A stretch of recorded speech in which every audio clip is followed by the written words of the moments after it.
दोस्तों इस लेसन में मैं आप लोगों को एक बहुत ही मज़े की टेक्निक बताने लगा हूँ जिसकी मदद से हम फोटोशॉप के अंदर पेन टूल का इस्तेमाल करते हुए पाथ के साथ अपनी सिलेक्शन लेंगे और किसी भी इमेज में हम ये सीखेंगे कि हम किस तरह से फोरग्राउंड को बैकग्राउंड से अलहदा कर सकते हैं। तो चलें चलते हैं फोटोशॉप की तरफ। अच्छा, यहाँ पे आप देख सकते हैं कि इस इमेज का जो बैकग्राउंड है वो कुछ डिफरेंट किस्म का है। अगर मैं चाहूँ कि मैं इस इमेज को, इस पूरे ये जो लड़के का जो इमेज है, इसको हम पूरा इस बैकग्राउंड से अलग कर लें।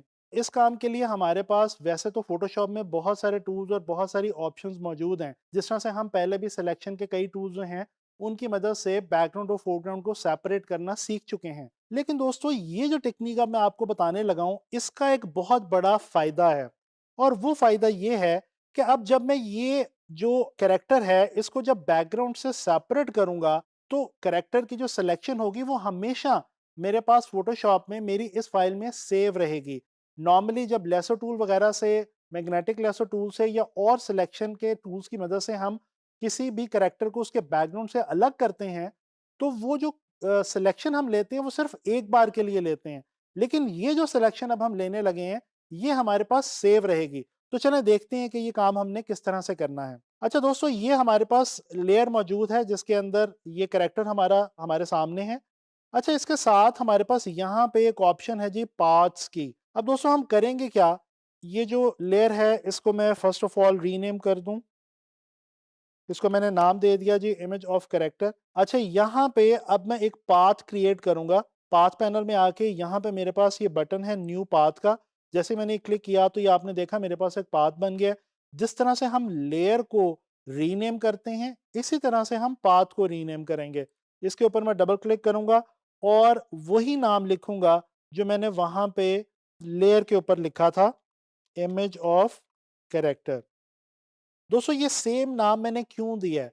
ये सेम नाम मैंने इसलिए दिया है ताकि मुझे ये याद रहे कि ये वाली जो मेरी लेयर है, इसके साथ मैंने इस वाले पाथ को कनेक्ट किया था या इस लेयर के साथ मैंने इस पाथ के ऊपर काम किया था। अच्छा जी, ये अब मैंने एक पाथ जो है वो सेम उसी नाम का ले लिया है, जिस नाम की मेरे पास ये इमेज वाली लेयर मौजूद है।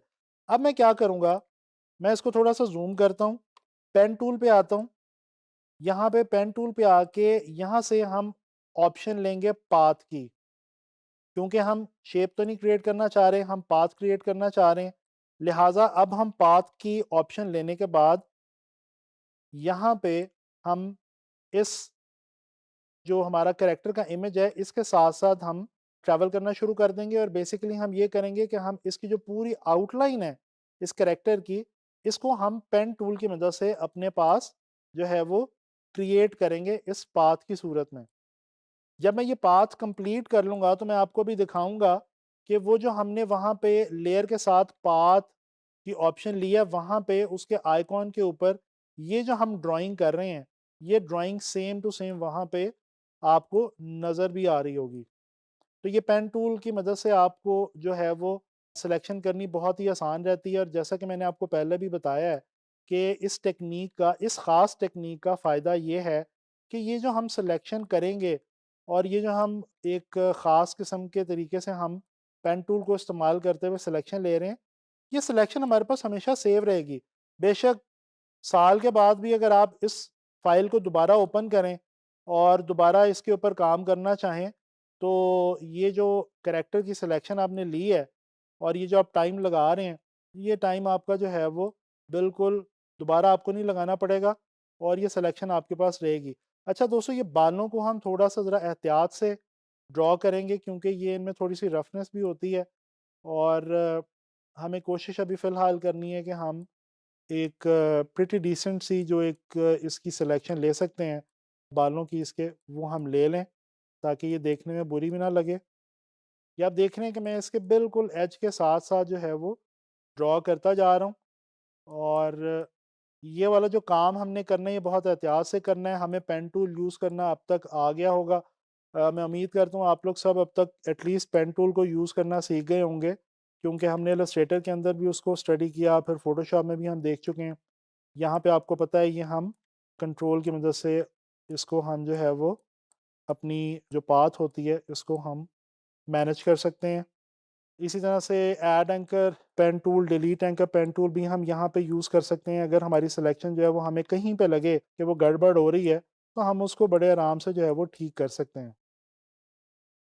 ये देखें जी, ये हम कंट्रोल की मदद से ये जो हमारी एंकर है इसको हम बिल्कुल ऑल टुगेदर इसकी पोजीशन चेंज कर सकते हैं। और ऑल्ट की मदद से हम ये जो हमारी ये जो एक हैंडल बना हुआ है इसकी जो डायरेक्शन है वो हम चेंज कर सकते हैं। ये चीज़ें जो है वो हम पहले भी देख चुके हैं, लेकिन मैं इसलिए रिपीट करता जा रहा हूँ क्योंकि ये जो पेन टूल वाला काम है ये बहुत ही ज़्यादा इंपॉर्टेंट है, और पेन टूल, इलस्ट्रेटर और फोटोशॉप दोनों में बहुत इंपॉर्टेंट है। तो ये देखिए, ये जहाँ से जिस पॉइंट से मैंने शुरू किए था ड्रॉ करना, उसी पॉइंट पे आके मैंने ख़त्म कर दिया। और ये आप देख सकते हैं अब आपके सामने है कि ये जो पूरा कैरेक्टर है हमारा, इसके इर्द गिर्द ये आपको एंकर पॉइंट्स नज़र आ रहे हैं।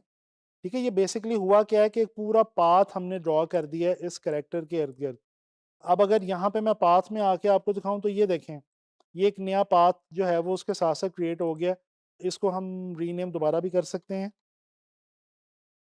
ये जो पहले हमारे पास था इसको हम डिलीट कर देते हैं ताकि कन्फ्यूजन ना आए। वो आप पहले भी बना सकते हैं, बाद में दोबारा भी बना सकते हैं, वो ये कोई इतनी ज़्यादा वो बात नहीं है।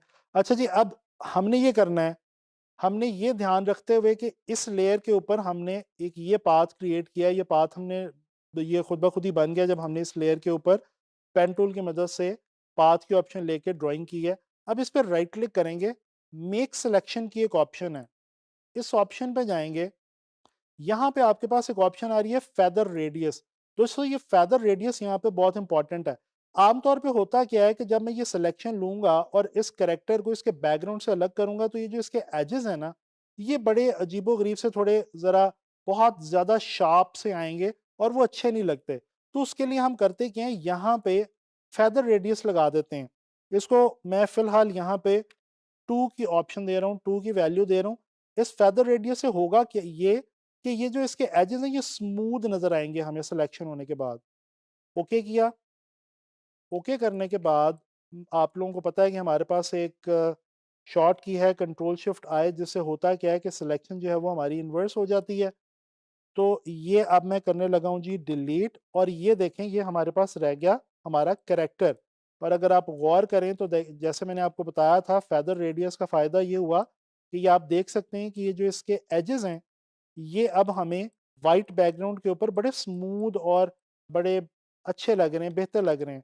अगर ये हमने फेदर ना लगाया होता तो दोस्तों ये जो एजेस हैं ये बड़े एकदम शार्प से लगने थे और वो अच्छे नहीं लगने थे। अच्छा, अब यहाँ पे मैंने एक लेयर नीचे रखी हुई है, इसको मैं ऑन करता हूँ। और ये क्योंकि चाय पीने का एक इमेज है, तो ये जो नीचे मैंने एक बैकग्राउंड लेयर रखी हुई है, ये मैंने चाय के पत्तों के हवाले से जो है वो यहाँ पे सेव की हुई है। अच्छा, ये गौर करें, अगर हम इसको ट्रांसफ़ॉर्म करके छोटा करें तो ये देखें, यहाँ पे ये एक बहुत ही इम्पोर्टेंट चीज़ है कि ये कुछ एरिया इसका अभी भी मौजूद है इस इमेज का। तो ये हम किस तरह से, क्योंकि ये पहले हमारे कैनवस से बाहर था इसलिए ये इरेज़ नहीं हुआ। तो ये हम सिंपली यहाँ से ये रेक्टेंगुलर मार्कर टूल लेंगे और इसको हम डिलीट कर देंगे।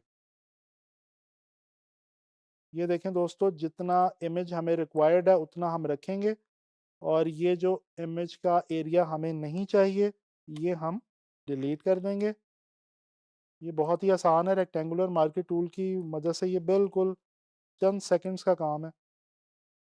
ये देखें जी, तो ये अब हमारे पास हमारा कैरेक्टर जो है वो बिल्कुल सेपरेट होके आ गया अपनी पिछली बैकग्राउंड से।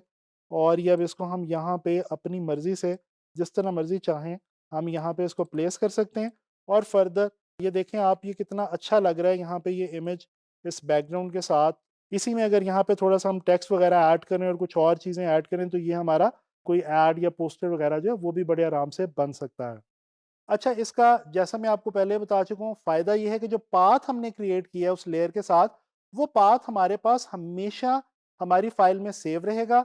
और जब भी हम चाहेंगे, बेशक साल बाद, 2 साल बाद, हम उस डॉक्यूमेंट को ओपन करेंगे और उस पाथ को जाके सेलेक्ट करेंगे, जैसे कि मैंने आपको करके बताया, और उसके साथ हम कुछ भी कर सकते हैं, उसको किसी नई फ़ाइल में लेके जा सकते हैं या उसका बैकग्राउंड डिलीट कर सकते हैं, कुछ भी हम उसके साथ जो है वो कर सकते हैं। तो ये जो सिलेक्शन हम लेंगे इस टेक्नीक से ये हमेशा हमारे पास सेव रहेगी। तो मैं उम्मीद करता हूँ कि ये टेक्नीक जो है ये आप लोगों को अच्छे तरीके से समझ आई होगी और अब आप लोगों ने इसकी बहुत अच्छे तरीके से प्रैक्टिस करनी है, क्योंकि ये टेक्नीक आप लोगों के लिए आगे चल के जब आप डिज़ाइन्स बनाएँगे, डिफरेंट लेआउट्स क्रिएट करेंगे, उसमें बहुत ज़्यादा मददगार साबित होगी।